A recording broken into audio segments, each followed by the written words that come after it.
करेंगे वो है हमारे पास इलेक्ट्रिकल ऑसिलेटर।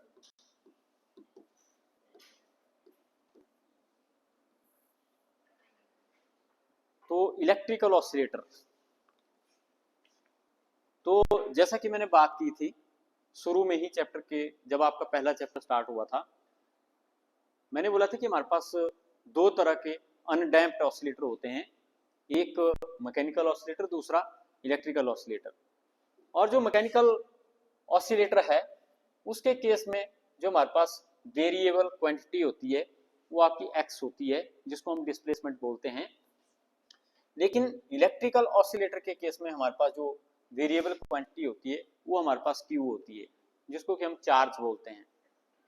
तो इलेक्ट्रिकल ऑसिलेटर के केस में जो वेरिएबल क्वांटिटी है वो हमारे पास चार्ज होती है, और बोलता है कि जो ऑसिलेशंस का प्रोसीजर है कि इलेक्ट्रिकल ऑसिलेटर में ऑसिलेशन किस तरह से होती है उसको हम यहाँ पे देख सकते हैं। तो इसको समझाने के लिए जो हमारे पास इलेक्ट्रिकल ऑसिलेटर है इसको बताने के लिए आपकी बुक में जो है चार तरह की डायग्राम इन्होंने बनाई हुई है। तो ये चार डायग्राम किस तरह की है वो आप यहाँ पे देखेंगे कि ये हमारे पास यहाँ पे आपका कैपेसिटर है और ये हमारे पास यहाँ पे इंडक्टर है, और इस तरह से यहाँ भी हम एक कैपेसिटर और इसके साथ में यहाँ पे एक इंडक्टर, और इसी तरह से यहाँ पे भी एक कैपेसिटर और यहाँ पे भी हमारे पास एक इंडक्टर, और यहाँ पे अगर हम बात करें तो ये हमारे पास एक कैपेसिटर और ये हमारे पास यहाँ पे इंडक्टर। तो ये चार डायग्राम है, ये एक ही चीज है हमारे पास जो इलेक्ट्रिकल ऑसिलेटर होता है वो सिंपली एल और सी, इंडक्टर और कैपेसिटर को हमने जो है यहाँ पे जोड़ा होता है। तो इस एलसी सर्किट को हम जो कि हमने जोड़ा हुआ है आपस में, इसको हम इलेक्ट्रिकल ऑसिलेटर बोलते हैं, और इसी में ऑसिलेशन हमारे पास होती है। तो इसमें ऑसिलेशन किस तरह से होती है ये हम यहाँ पे देखेंगे। तो मान लो आपने कोई पावर का सोर्स लगा के इस कैपेसिटर को जो है चार्ज किया, इसको आपने फुली चार्ज किया और वो सोर्स निकाल दिया, ये कैपेसिटर अब आपका चार्ज है। क्योंकि आपको पता है जो कैपेसिटर होता है वो इलेक्ट्रिक चार्ज को स्टोर करता है, मतलब सिंपल वे में हम कह सकते हैं कि ये इलेक्ट्रिक एनर्जी को स्टोर करता है जो आपके पास कैपेसिटर है, क्योंकि चार्ज जो है वो हमारे पास एक तरह से इलेक्ट्रिक एनर्जी है। तो हम चार्ज को इसके अंदर जो है स्टोर कर रहे हैं। तो ये जो हमारे पास डायग्राम है इसको हम एक नंबर डायग्राम बोल देते हैं। तो जब ये कैपेसिटर फुली चार्ज हो जाएगा तो it will try to discharge through this inductor. तो ये जो हमारे पास इंडक्टर है इसके थ्रू ये डिस्चार्ज होने की कोशिश करेगा, मतलब क्या होगा कि ये चार्ज जो है इस सर्किट में हमारे पास जो फ्लो होगा। और आपको पता है कि जो हमारे पास चार्ज है ये इलेक्ट्रिक करंट है वो पॉजिटिव से नेगेटिव की तरफ हमारे पास जो फ्लो होता है। तो इसलिए इस सर्किट में हमारे पास करंट फ्लो होगा, तो हम बोलेंगे कि चार्ज फ्लो हो रहा है, तो फ्लो ऑफ चार्ज को हम करंट बोल देते हैं कि ये चार्ज यहाँ कैपेसिटर से आपका निकलेगा और इस सर्किट में फ्लो होगा, तो फ्लो ऑफ चार्ज को हम करंट बोल देते हैं। तो यहाँ पे करंट फ्लो होगा। लेकिन आगे हमारे पास जो इंडक्टर है, और आपको पता है कि इंडक्टर में से जब आपका करंट पास होता है तो उसके अराउंड आपके पास जो है मैग्नेटिक फील्ड आपकी प्रोड्यूस होती है। जब आप इंडक्टर या किसी कॉइल में से करंट पास करते हैं तो उसमें उसके अराउंड रीजन जो हमारे पास होता है उसमें मैग्नेटिक फील्ड प्रोड्यूस होती है, और जैसे जैसे ये चार्ज घटता जाएगा मैग्नेटिक फील्ड भी कम होती जाएगी। तो जब ये चार्ज इस सर्किट में फ्लो करेगा, मतलब करंट सर्किट में फ्लो करेगी, तो करंट कॉइल में से जाएगी तो कॉइल के अराउंड मैग्नेटिक फील्ड हमारे पास होगी, और ये मैग्नेटिक फील्ड हमारे पास जो है डिक्रीज होती जाएगी जैसे जैसे करंट इसमें से डिक्रीज करेगा। क्योंकि यहाँ पे चार्ज खत्म होगा तो चार्ज भी कम फ्लो होगा तो करंट भी हमारे पास कम होगी। तो इसलिए हम क्या बोलेंगे, यहाँ पे चेंज इन मैग्नेटिक फ्लक्स हमारे पास होगा, मतलब चेंज इन मैग्नेटिक फील्ड हमें यहाँ पे देखने को मिलेगा। तो जैसा कि हमें पता है कि change in magnetic flux produces induced EMF. जो Faraday law of electromagnetic induction है वो क्या बोलता है कि जब किसी कॉइल में से हमारे पास करंट पास होती है तो उस कॉइल में इंड्यूस्ड करंट या इंड्यूस्ड ईएमएफ उसके अक्रॉस जो है प्रोड्यूस होता है। और फिर लेंजेस लॉ बोलता है कि जो ईएमएफ प्रोड्यूस होता है उसकी जो डायरेक्शन होती है वो अपोजिट टू कॉस हमारे पास होती है। तो इसलिए यहाँ पे जो हमारे पास इंड्यूस्ड ईएमएफ बनेगा उसकी जो डायरेक्शन होगी वो हमारे पास जो है उसके अपोजिट हमारे पास होगी। तो एक्चुअली ये जो हमारे पास हो रहा है हम क्या देख रहे हैं कि जो पहली डायग्राम है या पहली स्टेट है उसमें कैपेसिटर जो है फुली चार्ज होगा, लेकिन इंडक्टर के पास कोई एनर्जी नहीं होगी, कोई मैग्नेटिक एनर्जी नहीं होगी। तो सारी जो एनर्जी होगी in the form of electrical energy capacitor के पास हमारे पास होगी। लेकिन यहाँ पे जो हमारे पास स्टेट नंबर 2 जिसको हम बोलेंगे, इस स्टेट नंबर 2 में हमारे पास जो चार्ज है वो सारा एक तरह से कैपेसिटर डिस्चार्ज हो जाएगा और चार्ज फ्लो करेगा, करंट फ्लो करेगी। तो वहाँ पे हमारे पास जो है ड्यू टू मैग्नेटिक फ्लक्स यहाँ पे मैग्नेटिक फील्ड इंडक्टर के अराउंड होगी। तो हम क्या बोलेंगे जो कैपेसिटर की इलेक्ट्रिकल एनर्जी थी वो चेंज होगी इंडक्टर की मैग्नेटिक एनर्जी में। और फिर तीसरी स्टेट में हमारे पास क्या होगा कि इंडक्टर के पास जो मैग्नेटिक एनर्जी होगी वो चेंज हो जाएगी इलेक्ट्रिकल एनर्जी में। और चौथी स्टेट में हमारे पास अगेन जो कैपेसिटर की इलेक्ट्रिकल एनर्जी होगी वो चेंज हो जाएगी मैग्नेटिक एनर्जी में। और यहाँ पे अगेन जो मैग्नेटिक एनर्जी है वो चेंज हो जाएगी इलेक्ट्रिकल एनर्जी में। तो ये प्रोसेस हमारे पास जो है एक साइकिल में जैसे हम देख रहे हैं कि हमारे पास जो चलता रहेगा। तो कभी कैपेसिटर के पास इलेक्ट्रिकल एनर्जी, कभी इंडक्टर के पास इलेक्ट्रिकल एनर्जी। तो कैपेसिटर अपनी इलेक्ट्रिकल एनर्जी देगा इंडक्टर को थ्रू दी करंट, लेकिन current produces magnetic field and magnetic field in turn produce magnetic flux, and magnetic flux produce induced EMF, and that induced EMF again charges the capacitor but in opposite sense according to Lenz's law. So we can say that capacitor charge, capacitor discharge, inductor gain magnetic energy, inductor lose magnetic energy, capacitor gain electrical energy, inductor gain magnetic energy, inductor lose magnetic energy, and capacitor again charge, and so it gain electrical energy. So this process repeats in the same way as the oscillations of simple harmonic motion, that is mechanical oscillator, occurs.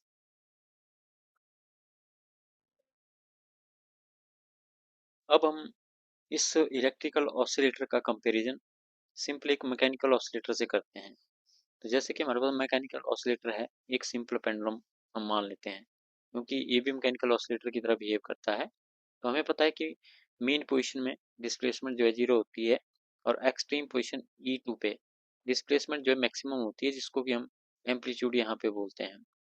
और दूसरी extreme position पे जिसको कि हम E1 बोलते हैं, वहाँ पे अगेन डिस्प्लेसमेंट मैक्सिमम होती है, जिसको कि हम यहाँ पे एम्पलीट्यूड बोलते हैं। तो इस सिचुएशन का हम कंपैरिजन करते हैं जो हमारे पास इलेक्ट्रिकल ऑसिलेटर। हम यहाँ पे इन डायग्राम्स को नंबर दे देते हैं। पहली डायग्राम 1 और 2, 3 एंड 4। तो हम यहाँ पे इसको पहली स्टेट बोल देते हैं, इसको दूसरी स्टेट बोलते हैं, इसको तीसरी और इसको चौथी। और फिर हम ऑसिलेटर के साथ इसका कंपैरिजन करते हैं। तो यहाँ पे जैसे कि हम डिस्प्लेसमेंट लेते हैं in case of harmonic oscillator, तो यहाँ पे हम इस पेंडुलम की डिस्प्लेसमेंट देख सकते हैं कि मीन पोजीशन से लेकर के E2 तक, एक्सट्रीम पोजीशन तक हम डिस्प्लेसमेंट जो ए लेते हैं, जिसको हम एम्पलीट्यूड भी बोलते हैं। तो यहाँ पे सिमिलरिटी है हमारे पास x0 और E2। जब x हमारे पास वेरिएबल क्वांटिटी होती है और q भी हमारे पास वेरिएबल क्वांटिटी होती है, लेकिन एक्स होती है मैकेनिकल ऑसिलेटर के केस में वेरिएबल क्वांटिटी, और क्यू हमारे पास होती है इलेक्ट्रिकल ऑसिलेटर के केस में वेरिएबल क्वांटिटी। तो हम यहाँ पे देखेंगे कि इलेक्ट्रिकल ऑसिलेटर में और मैकेनिकल ऑसिलेटर में एक्स और क्यू किस तरह से वेरी करते हैं। तो यहाँ पे हम देख सकते हैं कि हमारे पास जब E2 पे हमारे पास जो है सिंपल पेंडुलम है, तो ये हमारे पास एक्सट्रीम पोजीशन है। तो ये जो E2 पे हमारे पास पेंडुलम, इसका कंपैरिजन हम कर सकते हैं कि हमारे पास जो पहली डायग्राम में Q not is the maximum charge on the capacitor. Capacitor के पास हमारा जो Q नॉट मैक्सिमम है, इसलिए हम क्या बोलेंगे कि E2 स्टेट है। जैसे यहाँ पे डिस्प्लेसमेंट मैक्सिमम है E2 पे, उस तरह से पहली स्टेट में कैपेसिटर हमारा फुली चार्ज है, मतलब इस पे जो चार्ज है वो मैक्सिमम है। तो Q is maximum in the position in the diagram 1 and here x is maximum at the E2। तो हम क्या बोल सकते हैं कि पहली पोजीशन होगी E2, और जो दूसरी पोजीशन है वो हमारे पास होगी मीन मीन पोजीशन। मीन कैसे? क्योंकि मीन पोजीशन में जैसे हमारे पास मैकेनिकल ऑसिलेटर में x जीरो होता है, वैसे ही यहाँ भी Q जीरो है, जो दूसरी पोजीशन है। दूसरी पोजीशन में Q हमारे पास जीरो है, और जो हमारे पास इंडक्टर है उसमें मैग्नेटिक फील्ड है। तो हम यहाँ पे Q को देख रहे हैं, तो Q जीरो है और X जीरो है, वो होगी मीन पोजीशन। उसी तरह से फोर्थ पोजीशन में भी हम देख सकते हैं कि यहाँ पे कैपेसिटर पे कोई चार्ज नहीं है, तो Q जीरो है, तो इसको भी हम मीन पोजीशन बोलेंगे। लेकिन जो थर्ड पोजीशन है, थर्ड पोजीशन में हमारे पास Q के पे चार्ज है, मतलब कैपेसिटर पे चार्ज है, लेकिन चार्ज उल्टा है as compare to first position. तो इसलिए हम क्या बोलेंगे कि जो थर्ड पोजीशन है वो हमारे पास E1 एक्सट्रीम पोजीशन हमारे पास है मैकेनिकल ऑसिलेटर में। तो वहाँ मैकेनिकल ऑसिलेटर में क्या होता है, एक्स होती थी नेगेटिव, मतलब लेफ्ट की साइड, जिसको कि हम मैक्सिमम एम्पलीट्यूड बोलते हैं लेकिन नेगेटिव में। उस तरह से जो हमारे पास यहाँ पे थर्ड पोजीशन है वो हमारे पास E1 से हम उसका कंपेयर कर सकते हैं, क्योंकि यहाँ पे चार्ज जो है अपोजिट सेंस में उसके पास चार्ज है, मतलब माइनस क्यू है। जैसे माइनस एक्स होता है लेफ्ट को, वैसे ही माइनस क्यू हमारे पास जो है थर्ड पोजीशन पे है। तो ये हमारे पास, इसको हम थर्ड पोजीशन को E1 बोल सकते हैं। उसी तरह से जो फोर्थ पोजीशन है, ये हमारी मेन पोजीशन अगेन आ गई। तो मेन पोजीशन पे कैपेसिटर के ऊपर कोई चार्ज नहीं होता है, चार्ज जीरो होता है। इस तरह से डिस्प्लेसमेंट जो है जीरो होती है मेन पोजीशन पे। और जो फर्स्ट पोजीशन है, अगेन वो हमें फोर्स से फर्स्ट पोजीशन मिल जाती है, क्योंकि हमारे पास जो कैपेसिटर है वो अगेन चार्ज हो जाता है और इंडक्टर के पास मैग्नेटिक एनर्जी जो है खत्म हो जाती है। और फिर नेक्स्ट हम बात करते हैं कि हमारे पास जो इलेक्ट्रिकल एनर्जी है इलेक्ट्रिकल ऑसिलेटर के केस में, वो इक्विवेलेंट होती है हमारे पास पोटेंशियल एनर्जी के, और जो हमारे पास मैग्नेटिक एनर्जी है वो इक्विवेलेंट होती है काइनेटिक एनर्जी के। तो ये चीज़ हम किस तरह से समझ सकते हैं, हमें पता है कि E2 पे जो है, जब हम मैकेनिकल ऑसिलेटर लेते हैं तो E2 पे हमारे पास जो टोटल पोटेंशियल एनर्जी होती है। तो अगर हम यहाँ पे जो हमारे पास सेकेंड डायग्राम है उससे इसको, सॉरी फर्स्ट डायग्राम है उससे हम इस चीज़ को कंपेयर करें, तो हम यहाँ पे क्या देख रहे हैं, कैपेसिटर के पास एनर्जी है लेकिन इंडक्टर के पास नहीं है। और जो दूसरी पोजीशन है, यहाँ पे इंडक्टर के पास एनर्जी है लेकिन कैपेसिटर के पास नहीं है। तो हम क्या बोलते हैं कि एक्सट्रीम पोजीशन पे हमारे पास जो है पोटेंशियल एनर्जी होती है, मतलब E2। और हम E2 किसको बोल रहे हैं, जो पहली पहली डायग्राम है यहाँ पे, पहली डायग्राम में हमारे पास सिर्फ इलेक्ट्रिकल एनर्जी है, तो हम क्या बोलेंगे कि electrical energy corresponding to potential energy, क्योंकि जब कैपेसिटर फुली चार्ज होता है और जब डिस्प्लेसमेंट मैक्सिमम होती है, वही हम कह सकते हैं कि मैकेनिकल ऑसिलेटर के केस में वो मैक्सिमम है और कैपेसिटर के केस में मैक्सिमम है। तो चार्ज मैक्सिमम है, यहाँ पे डिस्प्लेसमेंट मैक्सिमम है। तो इसलिए जो हमारे पास ये सेकंड पोजीशन है हमारे पास, सॉरी फर्स्ट पोजीशन है जिसको हम E2 यहाँ पे बोल रहे हैं, तो E2 के केस में मैकेनिकल में हम देखते हैं कि यहाँ पे ऑसिलेटर के पास सिर्फ जो है पोटेंशियल एनर्जी होती है। तो इसलिए हम क्या बोल सकते हैं कि पहली भी जो पहली डायग्राम है वो हमें बताती है कि कैपेसिटर के ऊपर मैक्सिमम चार्ज है, मतलब जो वेरिएबल क्वांटिटी है वो मैक्सिमम है। और जब वेरिएबल क्वांटिटी मैक्सिमम होती है मैकेनिकल ऑसिलेटर के केस में, तो उसको हम पोटेंशियल एनर्जी बोलते हैं। तो यहाँ हम क्या बोल सकते हैं कि electrical energy is similar to potential energy. और उसी तरह से जब हम मैग्नेटिक एनर्जी की बात करते हैं, तो यहाँ पे हम देख सकते हैं कि सेकंड और फोर्थ डायग्राम में हमारे पास जो इंडक्टर है उसके पास जो है मैग्नेटिक एनर्जी मैक्सिमम है। तो ये हमारे पास जो मेन पोजीशन है, अब हमने देखा कि मेन पोजीशन पे काइनेटिक एनर्जी मैक्सिमम होती है। तो मेन पोजीशन पे काइनेटिक एनर्जी मैक्सिमम होती है और यहाँ इलेक्ट्रिकल में मेन पोजीशन में मैग्नेटिक एनर्जी मैक्सिमम है। तो इसलिए हम क्या बोल सकते हैं कि magnetic energy is similar to kinetic energy. तो मैग्नेटिक एनर्जी कह सकते हैं हम इलेक्ट्रिकल ऑसिलेटर के केस में, और काइनेटिक हम कह सकते हैं जो है हमारे पास मैकेनिकल ऑसिलेटर के केस में। तो ये दोनों में सिमिलरिटी हमें देखने को मिलती है कि electrical energy is nearly equivalent to potential energy in both the oscillator and magnetic energy is nearly equivalent to kinetic energy।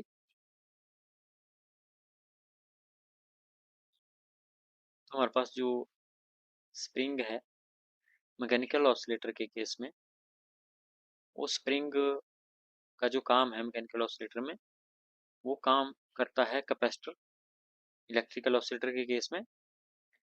और मैकेनिकल ऑसिलेटर के केस में जो मास है, मास का जो काम है वो करता है इंडक्टर इलेक्ट्रिक ऑसिलेटर के केस में।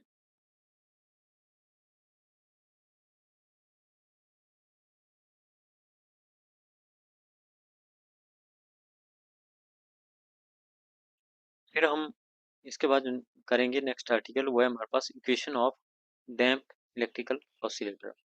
लेकिन बुक में लिखा हुआ है इसको equation of motion of damped electrical oscillator. तो मोशन यहाँ पे हमारे पास नहीं होती है, यहाँ पे वेरिएशन होती है चार्ज की। तो इसलिए हम इसको equation of damped electrical oscillator यहाँ पे बोल सकते हैं।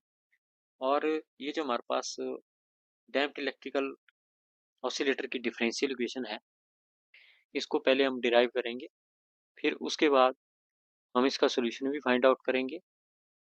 और जो सोल्यूशन हमारे पास आएगा, तो फिर हम उसके जो है वहाँ पे 3 केस करेंगे जो हमने मैकेनिकल ऑसिलेटर के केस के भी किए हुए हैं। जिसमें पहला केस है हमारे पास हैवीली डैम्प्ड ऑसिलेटर, दूसरा है हमारे पास क्रिटिकली डैम्प्ड ऑसिलेटर, और तीसरा है हमारे पास लाइटली डैम्प्ड ऑसिलेटर। लेकिन अगर हम यहाँ पे बात करें डैम्प्ड इलेक्ट्रिकल ऑसिलेटर की, तो डैम्प मतलब कि जिसमें डैम्पिंग होती है, जिसमें जो हमारे पास एम्पलीट्यूड है वो कम हमारे पास होता है, उसको हम डैम्प्ड ऑसिलेटर बोलते हैं। लेकिन यहाँ पे एम्पलीट्यूड वो होता है हमारे पास मैकेनिकल ऑसिलेटर के केस में कम। लेकिन यहाँ पे जो चार्ज है हमारे पास वेरिएबल क्वांटिटी, वो हमारे पास कम होगी। जिस तरह से एक्स हमारे पास कम होता था, जिसको हम डैम्पिंग बोलते थे, तो यहाँ पे क्यू हमारे पास कम होगा। तो हमें पता है कि किसी सर्किट में क्यू या करंट कैसे कम होती है, क्योंकि उसको फ्लो होने से रेजिस्टेंस रोकता है। और हर एक जो वायर हमारे पास होती है उसका रेजिस्टेंस होता है, उस वजह से करंट फ्लो नहीं होती सर्किट में। तो इसलिए हम क्या करते हैं कि जो तार का सर्किट है, जो वायर्स का सर्किट है, उसको हम सिंपली एक रेजिस्टेंस के लंप से यहाँ पे शो कर देते हैं कि सर्किट में सिर्फ कैपेसिटर और इंडक्टर नहीं है, सर्किट में रेजिस्टेंस भी होता है। इसलिए वो रेजिस्टर भी हम यहाँ पे जोड़ देते हैं। तो ये रेजिस्टेंस क्या करता है, करंट को फ्लो होने से रोकता है, मतलब ऑसिलेशन को खत्म करता है। लेकिन जो हमारे पास अनडैम्प्ड ऑसिलेटर होता है, उसमें सिर्फ एक कैपेसिटर और एक इंडक्टर हम शो करते हैं। लेकिन एक्चुअल में ऐसा नहीं हो पाएगा, क्योंकि हर एक वायर का जो हमारे पास वायर्स होती है उनका रेजिस्टेंस होता है, तो इसलिए हमें रेजिस्टेंस भी शो करना पड़ेगा।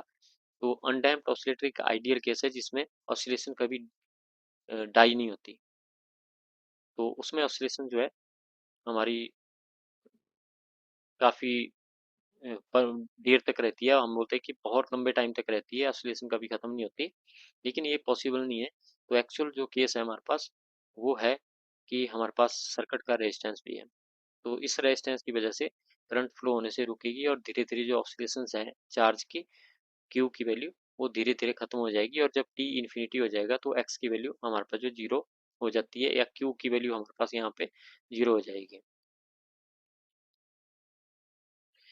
Equation of damped electrical oscillator को निकालने के लिए हम जो है किरचॉफ्स वोल्टेज लॉ का यूज़ करते हैं। Equation of damped electrical oscillator हम फाइंड आउट करते हैं by using Kirchhoff's voltage law. और किरचॉफ्स वोल्टेज लॉ क्या बोलता है कि sum of voltage drop cross each component in a close circuit is equal to zero. तो यहाँ पे ये हमारे पास एक क्लोज सर्किट है जिसमें हमने कैपेसिटर, इंडक्टर और रेजिस्टर जोड़ा हुआ है। तो यहाँ पे अगर हम कैपेसिटर के अक्रॉस वोल्टेज ड्रॉप देखें, इंडक्टर के अक्रॉस वोल्टेज ड्रॉप देखें और रेजिस्टेंस के अक्रॉस वोल्टेज ड्रॉप देखें, तो उन वोल्टेज ड्रॉप का जो सम होगा वो हमारे पास जीरो है। ये किरचॉफ्स वोल्टेज लॉ हमें जो है, और जो रजिस्टर के अक्रॉस वोल्टेज ड्रॉप होता है वो हमारे पास आई आर होता है, और जो कैपेसिटर के अक्रॉस वोल्टेज ड्रॉप होता है वो क्यू बाई सी होता है, और इंडक्टर के अक्रॉस वोल्टेज ड्रॉप जो होता है वो L d I by d t हमारे पास होता है।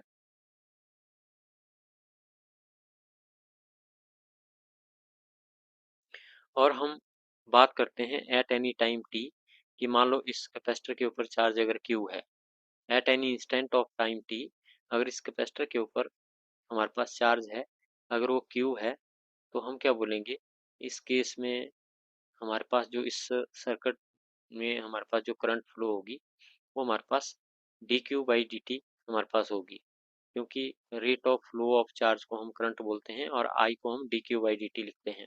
तो अगर इस कैपेसिटर के ऊपर एक पर्टिकुलर टाइम टी में चार्ज क्यू है, तो करंट इस सर्किट में हमारे पास जो d q by d t हमारे पास होगी, जो कि इस कैपेसिटर में के पास हमारे पास जो करंट होगी। तो इसलिए हम आई की value D q by d T ले सकते हैं। तो पहला जो हमारे पास एक्सप्रेशन है यहाँ पे फर्स्ट, उसमें आई आर की जगह R into d q by d t लिख सकते हैं, और दूसरा तो क्यू बाई सी ही हमारे पास रहेगा। और उस तरह से जो तीसरा एक्सप्रेशन है V L equal to L d I by d t, तो यहाँ पे आई की जगह हम d q by d t put करेंगे तो d square q by d t square हमारे पास यहाँ पे बन जाएगा। तो इसलिए हम क्या बोलेंगे कि V R plus V L plus V C, जब हम उसको करेंगे तो वी एल तो बन गया हमारे पास L into d I d square q by d t square, और वी आर बन गया आर इंटू आई, मतलब R into d q by d t, V C बन गया क्यू बाई सी, और वी एल बन गया L into d square q by d t square. तो तीनों को यहाँ पे अब हम ऐड करेंगे और that will be equal to zero, क्योंकि ये किरचॉफ्स वोल्टेज लॉ है जो कि हमें बताता है कि voltage drop cross each component in a close circuit is equal to zero. तो तीनों का सम जो है जीरो के बराबर होगा। मतलब क्या हम इसको बोल सकते हैं कि L into d square q by d t square plus R into d q by d T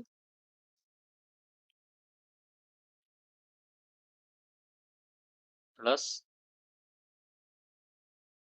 Q by C will be equal to zero.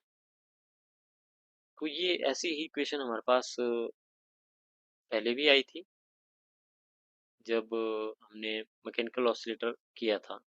अब इस इक्वेशन में हम देख सकते हैं कि D square q by d t square के साथ में एल है, और उस एल को हम यहाँ पे अगर ख़त्म करना है तो हमें इस पूरी इक्वेशन को ही एल से डिवाइड करना पड़ेगा। तो पहले एक जो हमारे पास टर्म है उसमें d square q by d t square ही बचेगा, क्योंकि एल बाई एल वन हो जाएगा, और यहाँ पे आर बाई एल आ जाएगा D q by d T, और यहाँ पे क्यू बाई एल सी हमारे पास आ जाएगा, that will be equal to zero.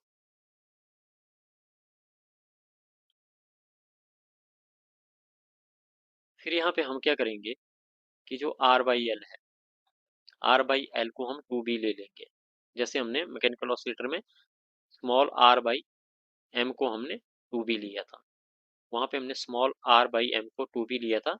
यहाँ पे हम आर बाई एल को टू बी लेंगे और वन बाई एल सी को हम ओमेगा नॉट स्केयर लेंगे, लेकिन वहाँ पे हमने एस बाई एम को ओमेगा नॉट स्केयर लिया था। तो ये यहाँ पे फर्क रहेगा कि आर बाई एल को टू बी और वन बाई एल सी को ओमेगा नॉट स्केयर। तो जब हम ऐसा करेंगे तो यहाँ पे हमारे पास बिल्कुल एग्जैक्टली सेम इक्वेशन हमारे पास आ जाएगी जो मैकेनिकल ऑसिलेटर की डिफरेंशियल इक्वेशन थी। फर्क यहाँ पे सिर्फ क्या रहेगा कि हमारे पास x की जगह q हमारे पास रहेगा, बाकी b भी सेम है, ओमेगा नॉट स्क्वायर भी सेम है। लेकिन ये चीज़ यहाँ पे नोट करने वाली है कि ये जो डिफरेंशियल इक्वेशन है इसमें जो b होता है वो डिफरेंट होता है। b की वैल्यू r/2l, क्योंकि r/2l 2b के बराबर है तो b कितना आएगा r/2l। और ओमेगा नॉट स्क्वायर भी इलेक्ट्रिकल ऑसिलेटर के केस में डिफरेंट होगा और वो हमारे पास कितना होगा 1/LC। तो ये यहाँ पे इनकी जो वैल्यूज है वो डिफरेंट है, लेकिन इक्वेशन हमारे पास यहाँ पे सेम है। और ये जो हमारे पास डिफरेंशियल इक्वेशन आई, ये डैम्प्ड इलेक्ट्रिकल ऑसिलेटर की डिफरेंशियल इक्वेशन है। और इस डिफरेंशियल इक्वेशन का हम जो है फिर सॉल्यूशन निकाल सकते हैं। सॉल्यूशन हम ठीक उसी तरह से यहाँ पे निकालेंगे जैसे हमने मैकेनिकल ऑसिलेटर के केस में सॉल्यूशन निकाला था। वहाँ पे हमने क्या बोला था कि जो x है उसको हमने लेना है a e power alpha T, लेकिन यहाँ पे हमने q लेना है। इस इक्वेशन में q है तो इसलिए हम q क्या लेंगे, q naught e power alpha T. x के केस में हमने a लिया था यहाँ पे और a थी maximum value of t x, लेकिन यहाँ पे हम q की मैक्सिमम वैल्यू लेंगे q नॉट। तो हम क्या बोलेंगे कि let q is equal to q naught e power alpha t, जैसे हमने x लिया था a e power alpha t, क्योंकि a था x की मैक्सिमम वैल्यू तो इसलिए q की q नॉट आपने मैक्सिमम वैल्यू यहाँ पे लेनी है। तो जब हम इस मैक्सिमम वैल्यू को लेंगे और फिर हम d q by d t निकालेंगे, d square q by d t square निकालेंगे और इस इक्वेशन में पुट करेंगे, फिर हमारे पास एक क्वाड्रेटिक इक्वेशन आएगी। आप उस क्वाड्रेटिक इक्वेशन को सॉल्व करेंगे तो उस क्वाड्रेटिक इक्वेशन के हमारे पास जो है डिफरेंट रूट्स आएंगे। तो फिर हमारे पास जो इसका सॉल्यूशन यहाँ पे आ जाएगा। तो क्वाड्रेटिक इक्वेशन में दो रूट आएंगे, एक आएगा हमारे पास अल्फा 1, एक आएगा अल्फा 2। तो जैसे एग्जैक्टली हमने पहले किया था यहाँ पे भी हम एग्जैक्टली उसी तरह से करेंगे और हमारे पास यहाँ पे जो Q है उसकी वैल्यू आ जाएगी, जो कि हमारे पास क्या है, solution of this differential equation of damped electrical oscillator. तो यहाँ पे x की जगह q आ गया है, लेकिन आगे हमारे पास b सेम है, लेकिन जैसा मैंने बताया कि b की वैल्यू भी यहाँ पे डिफरेंट होगी, वो हमारे पास जो है r/2l होगी और ओमेगा नॉट स्क्वायर की वैल्यू भी डिफरेंट होगी जो हमारे पास 1/LC हमारे पास होगी। तो इस तरह से ये हमारे पास यहाँ पे इस का सॉल्यूशन आ जाएगा। फिर हम इस सॉल्यूशन के 3 केस डिस्कस करेंगे। तो जो कि हमने पहला बोला था कि हैवी डैम्पिंग कब होगी, जब b square omega naught square से ज़्यादा ग्रेटर देन होगा। और हमारे पास क्रिटिकल डैम्पिंग कब होगी, जब b square equal to omega naught square होगा। और लाइट डैम्पिंग हमारे पास कब होगी, जब b square is less than omega naught square होगा। तो सेम वे में सेम मैथमेटिक्स हम यहाँ पे यूज करेंगे। फर्क एक ही रहेगा कि x के बजाय यहाँ पे q होगा और b और ओमेगा नॉट स्क्वायर की वैल्यू इस केस में हमारे पास जो है डिफरेंट होगी।